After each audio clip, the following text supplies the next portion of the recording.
Good morning everyone. এখন বাজে সকাল 6টা। কালকের মতো আজকে আর জিম মিস করিনি, একদম অন টাইম উঠে পড়েছি। এদিকে লাভলি স্কুটি বার করছে। আজকে মায়ের অপারেশনও আছে। এই একটা বিচ্ছিরি আওয়াজের গেট। আজকে মায়ের অপারেশনও আছে।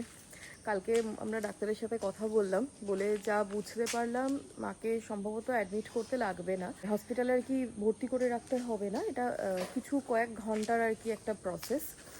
সঙ্গে সঙ্গে আজকেই ছেড়ে দেবে, মানে আমরা নিয়ে যাব, একেবারে নিয়ে বাড়িয়ে আসবো। তো এটা একটা গুড সাইন যে অ্যাডমিট করতে লাগবে না, তাতে টেনশনটা মায়ের একটু কমেছে। চলো আজকের ব্লগটা শুরু করা যাক। কিছু করার নেই,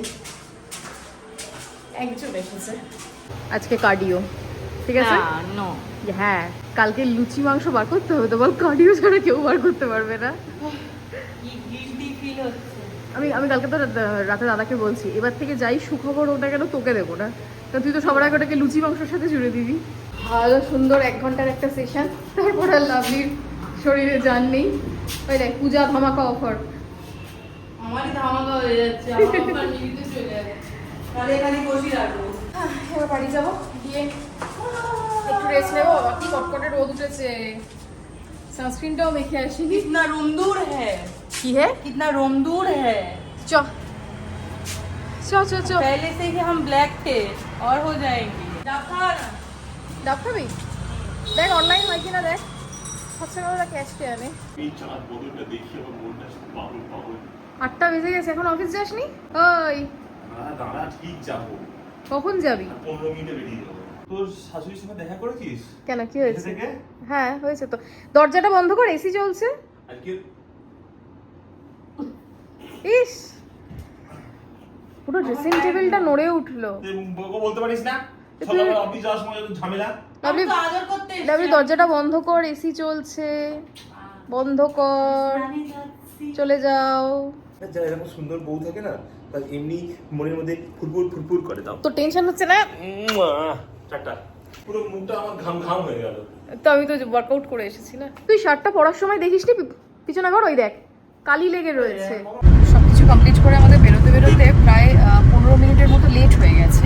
কোনো অসুবিধা হবে না, পেশেন্টের সাথে একজন বাড়ির লোককে অ্যালাউ করেছিল, সেই জন্য লাভলি মাকে নিয়ে গেছে, আর আমি রিসেপশনে বসে দেবজিতের জন্য ওয়েট করছি। মা ওটি ওটি ফিল আসছে, হ্যাঁ ভালো লাগছে না?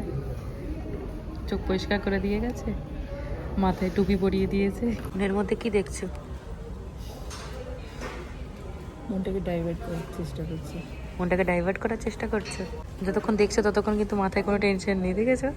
ডাক্তারের সাথে কথা বলে আমরা বুঝেছিলাম যে টেনশন করার মতো এমন কিছু নেই, খুবই মাইনর একটা প্রসিডিওর। সেই জন্য আমরা ডাক্তারের কথা শুনে খুবই রিল্যাক্সড হয়ে গেছিলাম। আর এই প্রসেসটাতে পুরো সময় লেগেছিল 4 থেকে 5 ঘন্টা, মানে মাকে অ্যাডমিট করা থেকে শুরু করে মাকে ডিসচার্জ করা অবধি।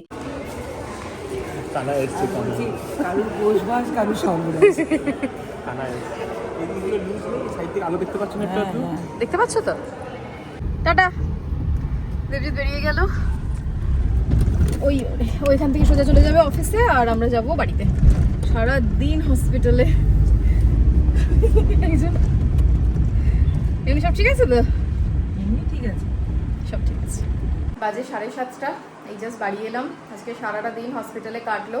মায়ের চোখে যে পট্টিটা ছিল ওইটা খুলে দিতে বলেছে, এছাড়া কিছু রেস্ট্রিকশন দিয়েছে। 3 দিন আগুনের ধারে যাওয়া যাবে না, বেশি জোরে কথা বলা যাবে না, মানে কোনোভাবে চোখের ওপর প্রেশার দেওয়া যাবে না, আর জল লাগানো যাবে না। তো এই চলছে এখন। ওদিকে রান্নার বৌদিও এসে গেছে, রান্নাবান্না সমস্ত কিছু করে দিচ্ছে। আর যেন আজকে আর শরীর দিচ্ছে না। চলো আজকে না ভিডিওটা এখানেই শেষ করে দিই। তাহলে যদি ভালো লেগে থাকে তো প্লিজ একটা লাইক করে দিও, সবার সাথে শেয়ারও করো, আর কমেন্ট করে জানিও যে তোমাদের ভিডিওসগুলো কেমন লাগছে। আজকের মতো টাটা, দেখা হবে আবার অন্য কোনো ভিডিওতে। বাই।